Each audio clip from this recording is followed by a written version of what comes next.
Islam, faculty of law से इस बार student union elections में प्रेसिडेंट के लिए आ रहा हूँ। मैं आपके पास कुछ गुजारिशात लेकर आया हूँ, कुछ रिक्वेस्ट के साथ आया हूँ। पिछले 4 साल में हमने और आपने जो सियासत देखी, जो पॉलिटिक्स देखी है, वो हमें ज़ेब नहीं देती।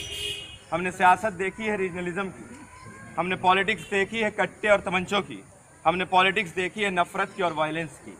उसकी बड़ी वजह ये रही, उसकी सबसे बड़ी वजह ये रही है कि हम और आप पढ़ने लिखने वाले जनरल स्टूडेंट्स उसमें एक्टिव नहीं रहे। हम और आप इतने ही में सेटिस्फाइड रहे कि हमने क्लासेस की, हम सेमिनार्स में गए और हम लाइब्रेरीज़ में गए। तो हुआ ये कि सियासत की बागडोर कोई नॉन स्टूडेंट चुंगी के ढाबे पर बैठ करके संभालता रहा और हमारी तकदीरों का फैसला करता रहा। ज़रूरत इस बात की है कि हम और आप जनरल स्टूडेंट्स आगे आएँ और यहाँ की सियासत को नया रुख दें। पिछले 4 साल में मैंने और मेरे ग्रुप ने इस कैंपस में बहुत सारे इश्यूज उठाए और कैंपस को सेंसिटाइज करने की कोशिश की। मुजफ्फरनगर के वायलेंस हुए, फसादात हुए, हमने कैंपस में रैलीज निकाली, मार्च निकाले और कैंपस में सेंसिटिविटी पैदा करने की कोशिश की।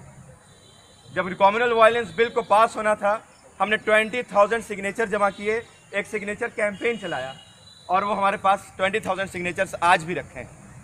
हमारी 2 बहनों के साथ सेक्सुअल हरासमेंट का केस हुआ, फैकल्टी टीचर्स इन्वॉल्व थे। हमने कैंपस में जेंडर सेंसिटाइजेशन के लिए आवाज़ दी, कैंपेन चलाया, मेमोरेंडम दिया। हमने डिमांड की कि committee against sexual harassment and gender sensitisation में 2 स्टूडेंट रिप्रेजेंटेटिव का होना ज़रूरी है, क्योंकि हमें पता था कि एक फैकल्टी मेंबर इन्वॉल्व है, एडमिनिस्ट्रेशन उसको कवर देना चाहती है। हुआ वही जो हम नहीं चाहते थे, उनको कवर मिला। वो आज सस्पेंड हुए, कुछ दिनों बाद उनकी सस्पेंशन रिवोक हो गई और वो खुशी से यहाँ से चले गए, रिटायर हो गए वो टीचर। नतीजे में हुआ ये कि अब हमारी बहनें कंप्लेन भी नहीं करती। ये वो मेमोरेंडम है और उसका ब्रीफ है जो हम लोगों ने दिया था, मैं आपको दे दूंगा। ये मेमोरेंडम हमने वाइस चांसलर को दिया था, जिस पर आज भी वो अमल नहीं किए। हमने गुजारिश की कि प्लीज़ गर्ल्स हॉस्टल में वॉलंटियर्स को अपॉइंट कीजिए, प्लीज़ एक इफेक्टिव कैश ऑफ जीएस बनाइए ताकि उनके मसाइल हल हो सके।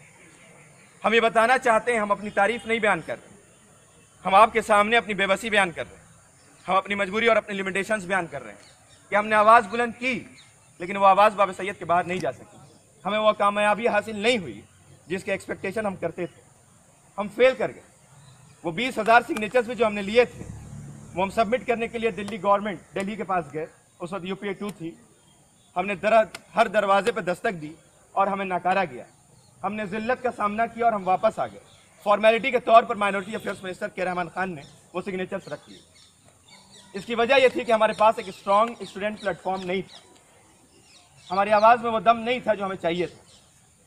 क्योंकि एक्टिव वो लोग हैं जो हमें बांटना चाहते हैं, वो हैं बहुत कम, 5% से भी ज़्यादा नहीं हो, लेकिन चूंकि वो एक्टिव हैं, वो मुतहर्रिक हैं, इसलिए वो दिखते हैं और वो हमारी बदनामी का सबब बनते हैं। और हम जो अक्सरियत में हैं, जो पढ़ने लिखने वाले लोग हैं, जो सिंसियर हैं, जिनका जज्बा है कि कुछ बेहतर हो, जो चाहते हैं कि इस इंस्टीट्यूशन का स्टैंडर्ड आगे बढ़े, जो चाहते हैं कि हम यहाँ से वापस जाके भी कुछ कर सकें, जो चाहते हैं कि नेशनल और इंटरनेशनल इश्यूज़ पे भी कैंपस में डिस्कोर्स पैदा होना चाहिए, जो चाहते हैं कि यहाँ भी कैंपस सेंसिटिव होना चाहिए, वो खामोश रहे। कहीं ना कहीं हम और आप ऐसा प्लेटफॉर्म नहीं बनाते, कहीं ना कहीं हम और आप इग्नोर करते हैं, साइलेंट रहते हैं। मेहरबानी करके इस बार एक अपॉर्चुनिटी है। यूनियन का प्लेटफॉर्म एक अच्छा प्लेटफॉर्म तभी बन पाएगा जब आप और हम पढ़ने लिखने वाले लोग मिल करके उसे एक स्ट्रॉन्ग प्लेटफॉर्म बनाएंगे। हम तय करेंगे कि उसका डायरेक्शन क्या होगा। वी विल मैन्यूवर, हम उसको मैन्यूवर करेंगे, हम उसको शक्ल देंगे, हम उसको कलर देंगे, हम तय करेंगे कि उस प्लेटफॉर्म से क्या होना चाहिए। बताइए कि क्या हम गलत चाहते हैं? अगर हमने उनसे लड़ाई मोल ली है जो इलाकाइयत और रीजनलिज्म के नाम पर सियासत करते हैं, तो बताइए कि क्या हमने गलत किया? क्या 4 साल की बदनामी कम नहीं थी कि अब लड़ाई नहीं मोली जाती? लेकिन मेरी आवाज़ कमज़ोर है और कमज़ोर रहेगी जब तक आप और आप जैसे जो पढ़ने लिखने वाले लोग आगे नहीं आएंगे, पार्टिसिपेट नहीं करेंगे, इसको अच्छी चीज़ नहीं समझेंगे और इसको इग्नोर करेंगे, तो हमारे बहुत सारे इश्यूज हैं जो हल नहीं हो पाएंगे। हमारे और आपके बेइंतहा मसाइल हैं। रिसर्च जर्नल्स रेगुलर नहीं निकलते। जो लोग साइंस फैकल्टी में, उनका कहना है कि उनके लैब अपडेटेड नहीं है। हम लॉ के हैं, प्रोफेशनल कोर्सेज में है, ऐसा ही प्रोफेशनल कोर्स इंजीनियरिंग का भी, उनके कैंपस प्लेसमेंट नहीं हो पाता। हद तो ये हुई कि जिन कंपनीज को एक प्राइवेट यूनिवर्सिटी, छोटी सी प्राइवेट यूनिवर्सिटी ब्लैकलिस्ट करती है, वो कंपनी आके इस यूनिवर्सिटी को ब्लैकलिस्ट करके गई है। प्लेसमेंट फंड मुश्किल से 20 से 25 हज़ार आप रखते हैं। लड़के अपनी मेहनत से, नौजवान लड़के लड़कियां अपनी मेहनत से कुछ कुछ कर लेते हैं, वरना प्लेसमेंट का कोई काम नहीं। यहाँ जो सेंट्रल प्लेसमेंट ऑफिसर है उसकी पोस्ट भी परमानेंट नहीं है, एक टेम्प्ररी सेंट्रल प्लेसमेंट ऑफिसर रखा गया। हमारी बहनों से मेरी ये गुजारिश है कि आप प्लीज़ इस बार पार्टिसिपेट कीजिएगा। एक और वादा मैं आपसे करके जाऊंगा, जब यूनियन बनती है तो एक जनरल बॉडी मीटिंग होती है। वो जनरल बॉडी मीटिंग इसलिए होती है कि वहाँ रिजोल्यूशन पास होते हैं, बजट पास होता है। 26 से 27 लाख का बजट होता है, वो आपके जेब का पैसा होता है, वो आपके डेफिसिट पे आता है। उस 26 से 27 लाख के बजट को पास करने के लिए आपके इनपुट्स लेने चाहिए। लेकिन कभी ऐसा नहीं हुआ है कि यूनियन हॉल पे जब बजट पास होता है, जब जनरल बॉडी मीटिंग बुलाई जाती है तो हमारी बहनें वहाँ पे हों। इसकी बड़ी वजह ये है कि आप यूनियन हॉल नहीं जा सकते, वहाँ पर हंगामा होता है, आप परेशान होंगे। लेकिन वहाँ का कोरम सिर्फ 75 का है। अगर 75 लोग जमा हो गए तो बजट पास हो जाता है। पैसे हमारे, बजट हमारे लिए, रिजोल्यूशंस हमारे लिए, और हमारा कोई इनपुट नहीं। अगर अल्लाह ने चाहा और मैं कामयाब हुआ तो मैं ये वादा करके जाता हूँ कि जनरल बॉडी मीटिंग पहले आपके हॉल्स में आएगी, हॉल्स में आने के बाद आपके इनपुट्स लेगी, आपके इनपुट्स लेने के बाद ही रिजोल्यूशंस पास होंगे, क्योंकि आपके डेफिसिट पे उसका बर्डन होता है, आपके जेब से उसका पैसा कटता है, आपसे रिलेटेड इश्यूज होते हैं। बिना आपके इनपुट्स लिए जाहिर सी बात है कि अपॉर्चुनिस्ट लोग अपने हिसाब से उसको मैनिपुलेट कर सकते हैं। एक दिन मैं प्रॉक्टर साहब के पास बैठा था, किसी कंप्लेंट को लेकर के गया था। प्रॉक्टर साहब ने कहा कि एसएन हॉल के रोड पे बहुत छीन चोरी होती है, लड़कियों को छेड़ा जाता है, परेशान किया जाता है। मैंने कहा कि आप क्यों नहीं एक बस चलवा सकते हैं, मेडिकल कॉलेज जो यहाँ से काफ़ी दूर है, उनको अपने जेब से खर्च करके जाना पड़ता है, आप नहीं करवा सकते? उन्होंने कहा कि नहीं करवा सकते। मैंने कहा कि मैं वादा करके जाता हूँ कि इंशाल्लाह आने वाले दिनों में एक ऐसा स्टूडेंट प्लेटफॉर्म बनेगा जो आपसे ज़बरदस्ती वो चीज़ें लेगा जो आप देना नहीं चाहते, आपसे छीन करके लिया जाएगा। जो मसाइल मैंने आपके सामने बयान किए, हमारा एक भाई पिछले साल इस दुनिया से चला गया, उसे सीरियस डेंगू हुआ था, मेरा जूनियर था। उसकी मजबूरी ये थी कि जब उसे दिल्ली शिफ्ट करने की बात आई तो एक प्रॉपर एम्बुलेंस इस हॉस्पिटल के पास नहीं था, हम शिफ्ट नहीं कर पा रहे थे, प्राइवेट कोई एम्बुलेंस हायर करना पड़ा। नतीजा ये हुआ कि उसका इंतकाल हो गया, अल्लाह उसकी मग़फ़िरत फरमाए।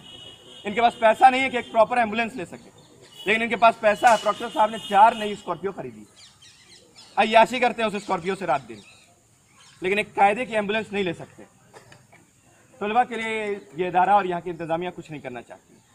मैं ये नहीं बता रहा हूँ कि मैं इंतज़ामिया को गाली देने के लिए खड़ा हूँ, मैं आपको ये बताने आया हूँ कि अगर हम और आप चाह लें और एक स्ट्रॉन्ग प्लेटफॉर्म बनाएं तो वो तमाम मसले को हम लोग डील कर सकते हैं। और अगर हम सब की वॉइस उसमें इन्वॉल्व हो, कोई फला भाई और फला भाई ना बताए कि कैसी यूनियन होगी, कोई फला लॉबी और फला रीजन नहीं बताए कि कैसी यूनियन होगी, बल्कि हम सेट करें कि कैसी यूनियन होगी, तो हो सकता है, हमें बहुत उम्मीद है कि सूरत हाल बदल सकती है। एक दिन आईजी की कुछ साथी थी, हमारी सीनियर थी, बहनें थी मेरी। मैंने उनसे पूछा कि आपके वहाँ पर नेटवर्क कैसा है, कोई ऐसा प्लेटफॉर्म है जिससे आप एम्पावर हो सके, कोई नेटवर्क है या नहीं है? उन्होंने कहा कि नहीं है। प्रोवोस्ट गले में हाथ डाल के रखती, प्रोवोस्ट ने हमारे पैरों में बेड़ियां बांध रखी। मुझे बहुत अफसोस हुआ कि इस इदारे में भी हमारे बहनों की कोई आज़ादी नहीं, कोई आवाज़ नहीं। मुझे नहीं पता कि यहाँ क्या हाल है, लेकिन उन्होंने कहा कि वहाँ उनकी कोई आवाज़ नहीं, उनके पैरों में प्रोवोस्ट की बेड़ियां होती। अगर वो कुछ करना चाहती हैं तो सबसे पहले उनके कैरेक्टर का असैसिनेशन हो जाता है।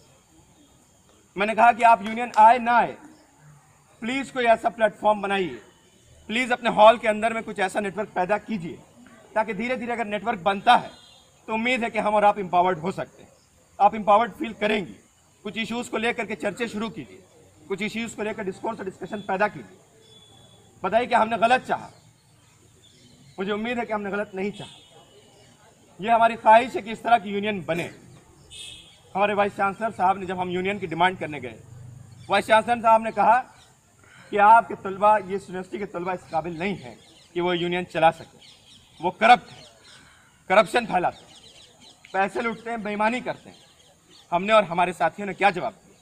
हमने और हमारे साथियों ने जवाब दिया कि अगर इस इदारे में यूनियन नहीं बन सकती तो इस इदारे में एडमिनिस्ट्रेशन भी नहीं हो सकती, क्योंकि वाइस चांसलर भी करप्ट है, प्रो वाइस चांसलर भी करप्ट है, प्रॉक्टर भी करप्ट है, पूरा एडमिनिस्ट्रेशन करप्ट है। इस बार एडमिशन्स हुए हैं, हमने और आपने देखा कि किस तरह से एडमिशन्स हुए हैं। एक तो 4 महीनों तक एक सेंट्रल यूनिवर्सिटी का एडमिशन चलता रहा, 1000 और 2000 के वेटिंग लिस्ट क्लियर हुई, 5 मार्क्स से भी कम जिसके आए उसका एडमिशन हुआ है।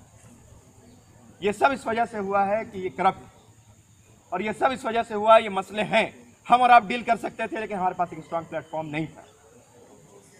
हम 710 रुपये में खाते थे और हमारा पेट भरता था, अल्हम्दुलिल्लाह। उन्होंने कहा कि हम 1000 कर देंगे, केंद्रीय भंडार से सामान आएगा, डेफिसिट खत्म हो जाएगी।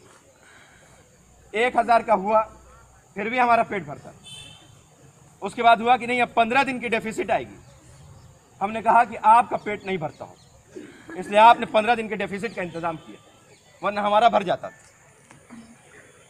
इस तरह के बहुत सारे इश्यूज। हमारे यहाँ इंटरेक्शन का स्पेस नहीं है, हमारे यहाँ किसी इशू पे डिस्कोर्स नहीं है। पिछले यूनियन में एक कैंडिडेट थे, उनका इशू सुनिए।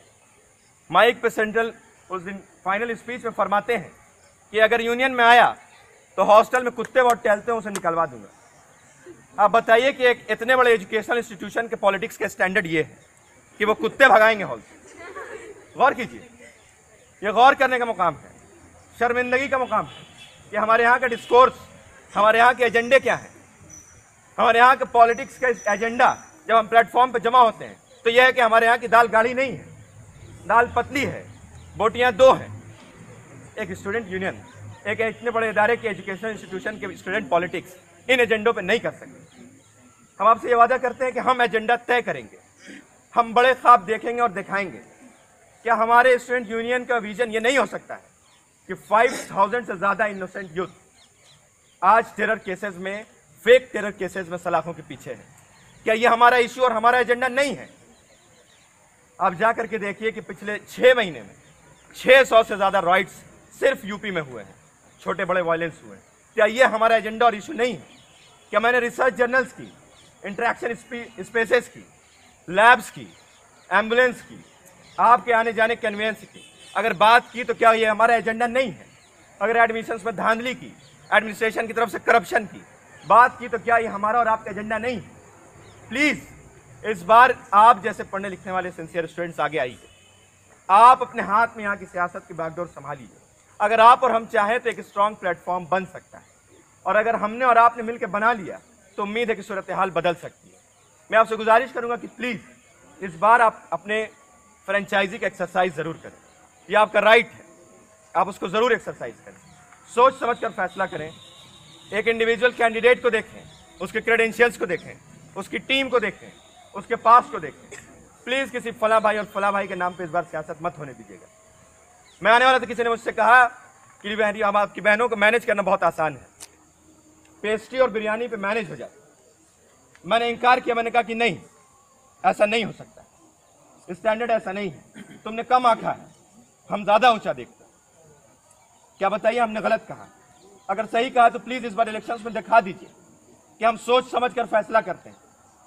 हम भी पढ़ने लिखने वाले लोग हैं, हम नादान नहीं हैं, हमें भी अल्लाह ताला ने अक्ल दी है। इस बार बढ़ चढ़ कर हिस्सा लीजिए, मुझे देखिए, मुझे जज कीजिए, दूसरे कैंडिडेट्स को जज कीजिए, जो बेटर लगता है उसके साथ जाइए, लेकिन प्लीज़ इस बार पॉलिटिक्स के स्टैंडर्ड को थोड़ा ऊपर लाइए। आप एक्टिवली पार्टिसिपेट कीजिए, मेरे हक में दुआ कीजिए। आपसे गुजारिश है कि मेरे हक में दुआ कीजिए। अगर मेरे हाथों से कुछ बेहतर होना लिखा है तो मैं कामयाब हूँ, अगर नहीं लिखा है तो नहीं। मैं इसी गुजारिश के साथ आपसे अलविदा कहना चाहूँ। अस्सलाम वालेकुम व रहमतुल्लाहि व बरकातहू।